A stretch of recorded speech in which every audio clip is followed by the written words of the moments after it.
Good evening, everyone, and welcome to the closing ceremonies of NACIS 2021. Whether you're joining us for the banquet here or whether you're joining us online, I'd like to welcome you to the last thing that we're going to be live streaming before Jeopardy this evening. So for our closing ceremonies tonight, just kind of three orders of business. First of all, thank yous and recognitions for all the people that made NACIS 2021 so great. And then we're going to announce our award winners. Molly's going to come up to do that. And then Travis will be joining us remotely to talk about NACIS 2022. So there sure are a lot of people to thank for this year's NACIS. First of all, thank you to all the attendees. Here's some of the in-person attendees, of course, and really had some great sessions and a lot of people sitting in on them. But of course, this is just really the tip of the iceberg, right? We had so many more people joining us remotely, and we thank all of our attendees for participating in NACIS 2021. Thank you also to our presenters. So many great presentations. All of the pre-recorded presentations and the in-person presentations will be up on our YouTube channel in the near future. And just had some fantastic presentations, and not just the presenters for presenting, but for being engaged in SCED and with the audience in person and all those sorts of things. Just had that feel of a NACIS about it, the entire thing. So thank you to all the presenters.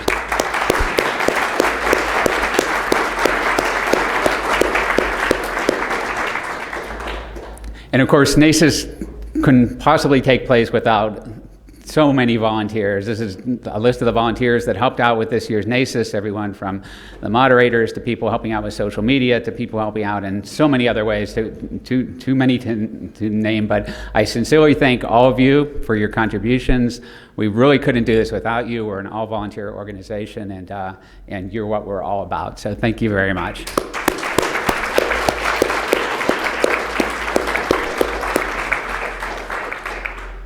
And thank you to the board at large. These are our board at large members: Vanessa, Molly, Kate, Tim, Denise, Elaine, and Wenfei. Thank you so much, because so many contributions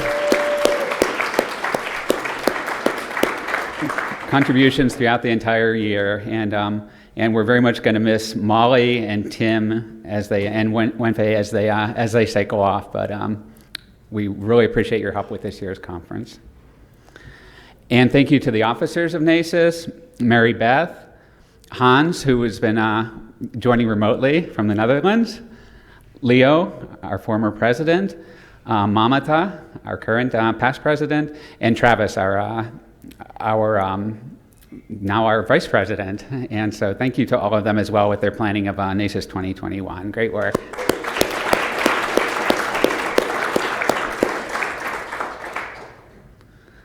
And thank you to the executive officers, without whom this would definitely not be possible.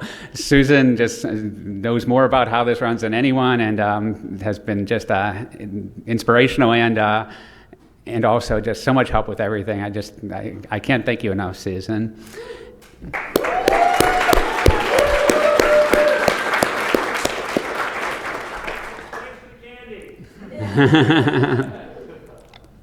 And Jenny Mason really, throughout this entire process, kept me on track, kept everything moving forward during a time where we had so many things going on during the year, didn't know if we'd have anyone in person or how things were going to work. But Jenny's organization and leadership really shines through with this conference. Thank you so much, Jenny.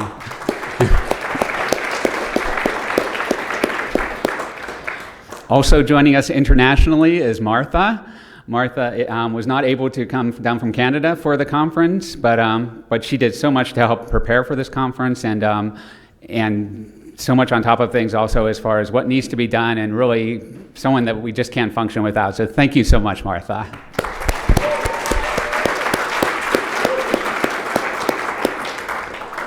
And last but not least, Nick Martinelli. Nick, I can tell you that, during this conference, if you saw me sitting in sessions, it was because Nick was solving problems online and I didn't have to deal with any of that. So I just can't even imagine what we would have done without Nick. This works this way because of Nick. And yes, thank you so much, Nick. You deserve an extra special shout out for all your help.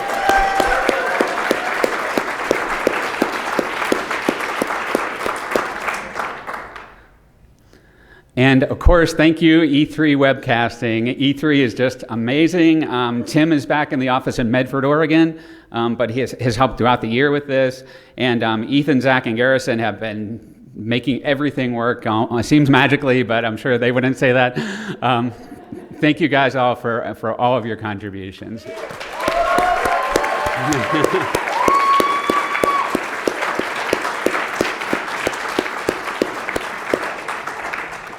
All right, and at this point, we're going to move on to the award ceremony. So Molly will be joining us to announce those. And thank you, Pat. Yeah.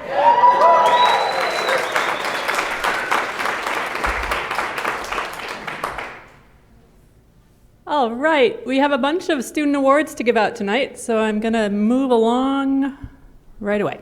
I'm Molly. I'm wrapping up a shift as the chair of the awards committee and presenting the awards tonight. First up, we have Cartographic Perspective Student Paper Competition. And I'm presenting this on behalf of Amy Griffin, who's the editor of the NACIS journal, Cartographic Perspectives. Every student who publishes a first authored paper in a particular year is eligible for this award.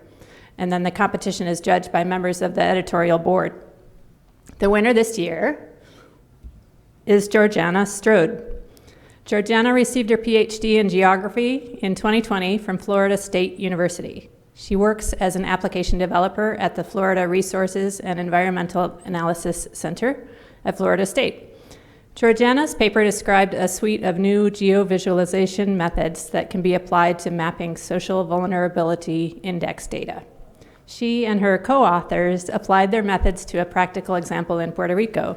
So you can see the method in action if you have a look at the paper, which appears in CP 95. And everybody who gets NACIS News should get announcements about CP, and it's all on the website too, linked through the NACIS website. So congratulations to Georgiana.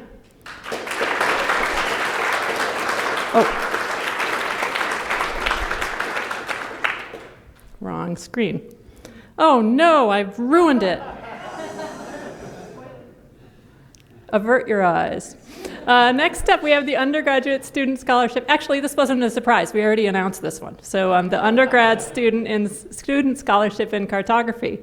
This award annually gives a $1,000 scholarship to an accomplished undergraduate student who's majoring in geography or a closely related field while concentrating their coursework in cartographic or visualization design or research.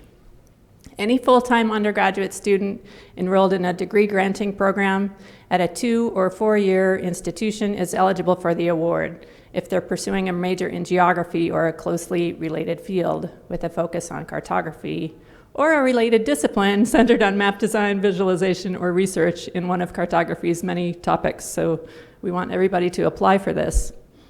Women, minorities, and underrepresented groups are especially encouraged to apply. Information about this and all of the awards is on the NACIS website under the Initiatives Awards tab.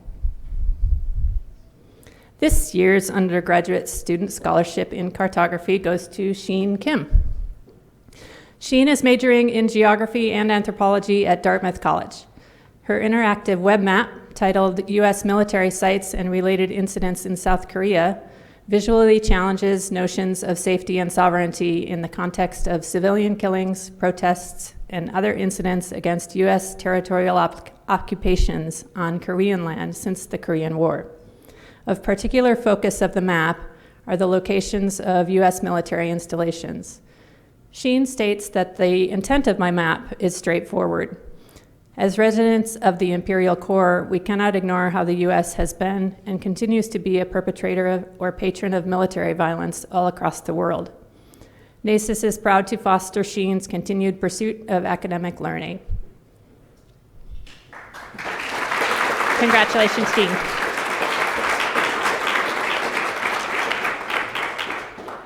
So now we have the 4 awards that were voted on by you, the NACIS members. We have the Student Dynamic Map Competition, and there are 2 categories for this award, the group and individual. This year, all the entries were individual, so we left $500 on the table for whoever wants to enter next year. So for the individual category, the voting determined the winning entry to be Helen Walpole from RMIT University with their map entitled Melbourne's Melting Point. Helen will receive $500 and a certificate, and I'm going to let Helen speak for herself here.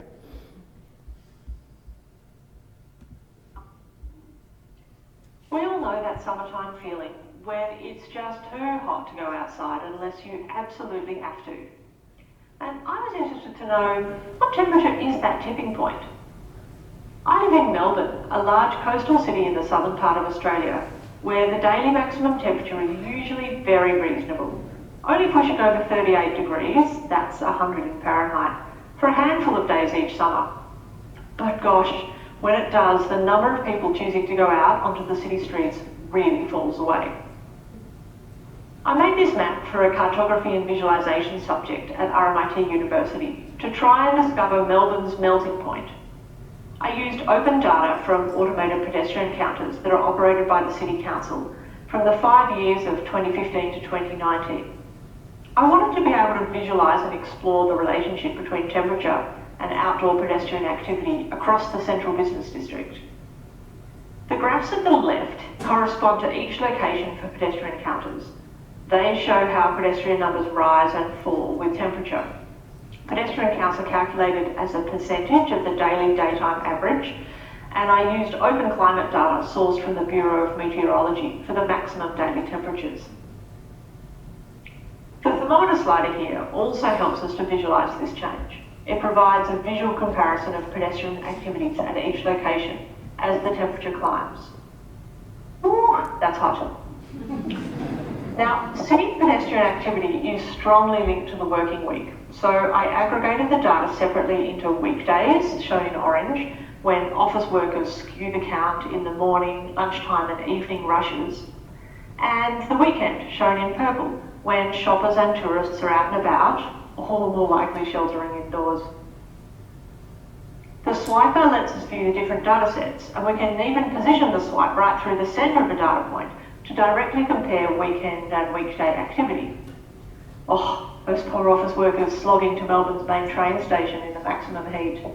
I think the weekenders have got the right idea getting off the streets. A little exploration of the map reveals Melbourne's melting point differs across the city, but seems to be around 36-37 degrees, or 97-98 Fahrenheit, as the colour change on the slider suggests. And I guess that's about right. I wanted to know the melting point of Melbourne, and the data on this map shows that it lines right up with human body temperature. Believe me, it's much better when you can see the video, which is playing right here, but everybody should go visit that. It's linked, and sorry to Helen, but congratulations to Helen.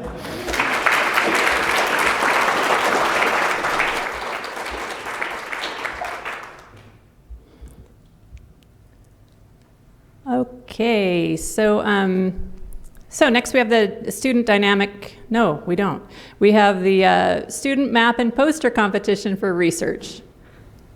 And this year's winner is Adriana Uscanga from the University of Oregon with their map entitled 19 Years of Forest Loss in the Northern Mountains of Oaxaca, Mexico. Congratulations, Adriana.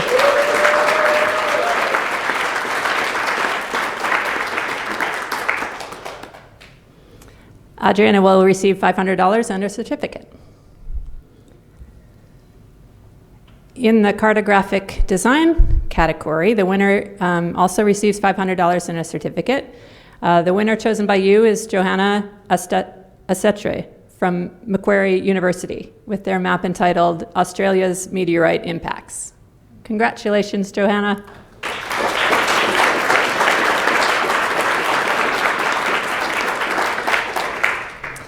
We also have an honorable mention in the cartographic design category this year. And this doesn't happen every year, but the competition director deemed this map worthy of a special spotlight. The honoree will receive a certificate as well as a copy of Atlas of Design. The honorable mention goes to Kevin Chen of Nova Scotia Community College for his map, Acadian Deportation in 1755. Congratulations to Kevin.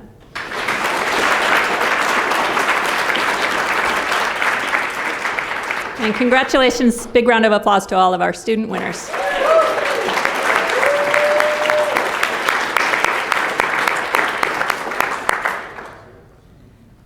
Next up, David Lambert's going to come up and talk about the geoscavenge and who won the prizes for that.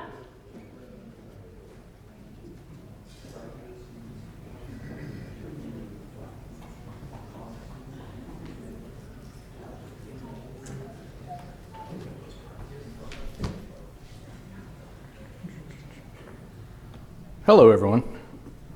So whenever I travel, I always find myself searching out the obscure places on the maps, the places that sometimes appear on the maps, sometimes they don't. So this year I created something new for our NACIS organization called the geoscavenge.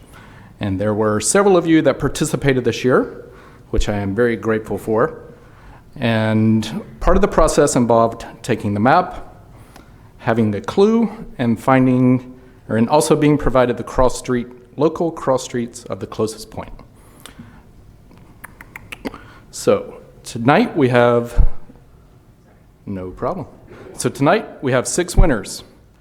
And let's see, where to begin? All right, so for attempting to find as many of these locations as possible within 30 minutes, Adam Cox, please come on up.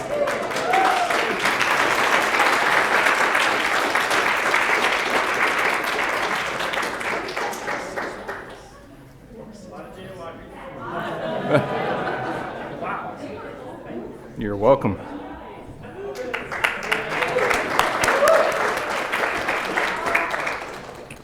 Okay.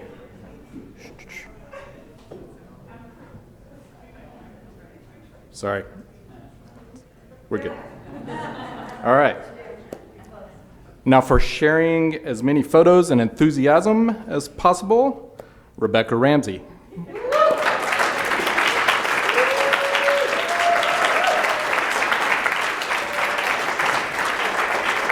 Thank you so much.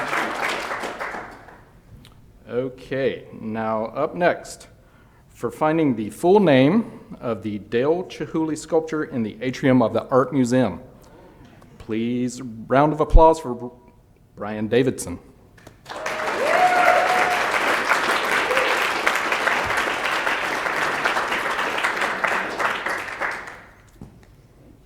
Thank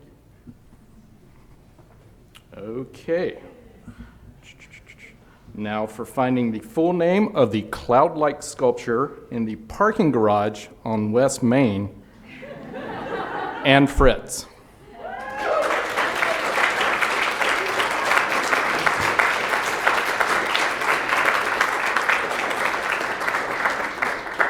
Thank you.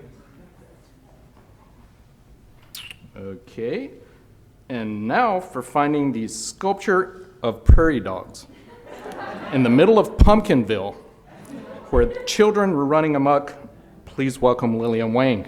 Thank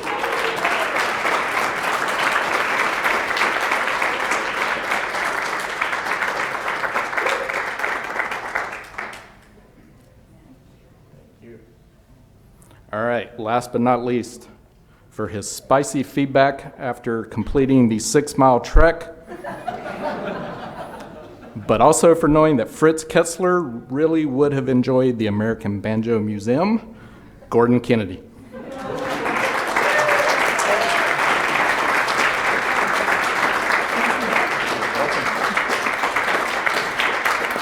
Hope to see you all in Minneapolis next year.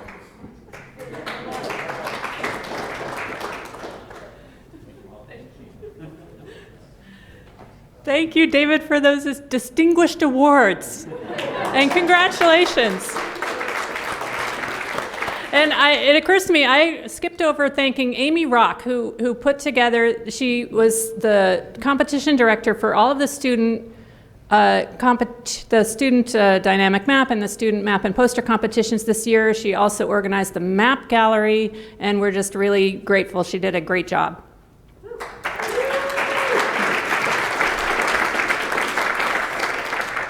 Okay, one more thing. I just want to leave you guys again with a nudge to think about the Corliss Benefideo Award for next year. This is a biennial award for those who weren't at the luncheon yesterday. A biennial award for imaginative cartography. So think about any artists, scientists, writers, people who are doing work that inspires yours and who we'd like to honor next year. The nominations are open, and we'd love to hear your ideas. Thanks, everybody, and congratulations again to the winners.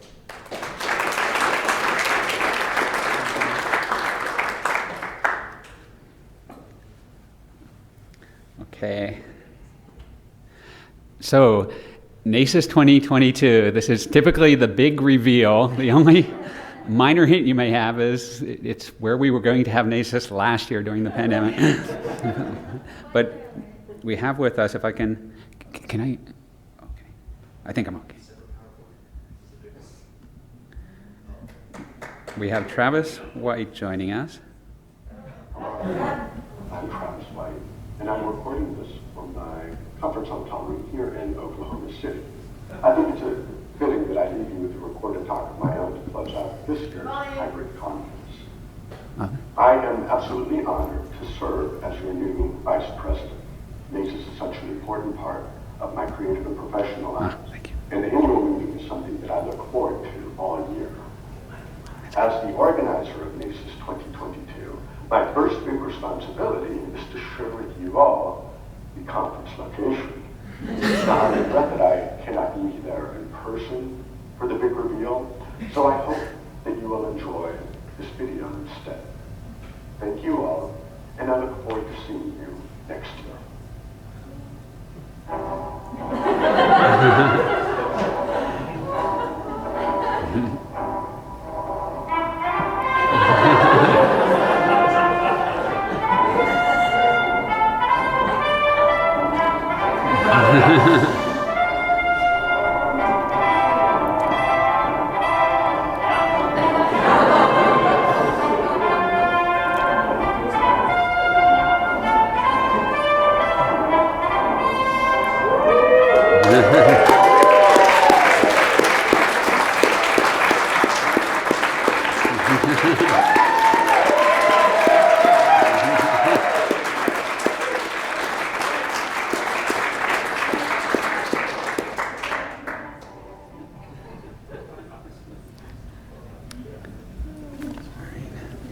All right, thank you, Travis, wherever you are.